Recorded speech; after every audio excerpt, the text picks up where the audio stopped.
compete globally for a demand base that can afford to buy our food, is that we have to be able to, first of all, deliver on the promise of delivering safe and abundant food supply. That's the first two keys. We say we'll deliver this food at a relatively cheap price as well, but before that, it's safe. And it's difficult, especially from nation to nation, to have bonds of trust that are extraordinarily strong. One small failure could break trade relations between us and another country rather easily.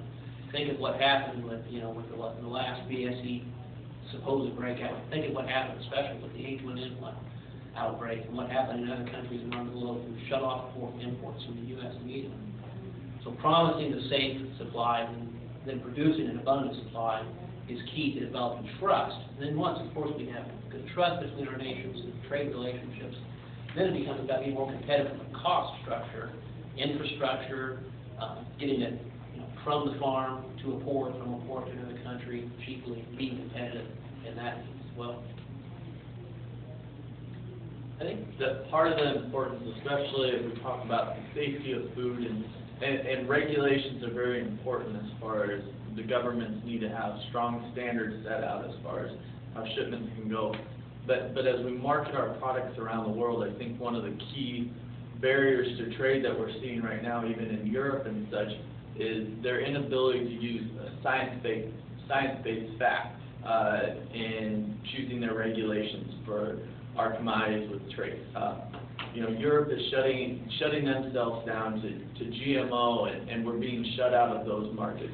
I was just wondering if anybody else had any ideas on where that can flow to, or what can we advocate to make sure that our products that we're making are being accepted in these countries, or if they aren't being accepted, that there's true scientific reasoning or photosanitary reasons for it, not just almost a scare tactic, I would almost say, of our products. What do you think about that, Madam? I think we just have to prove to them that they can't produce the quantity that they need without GMO.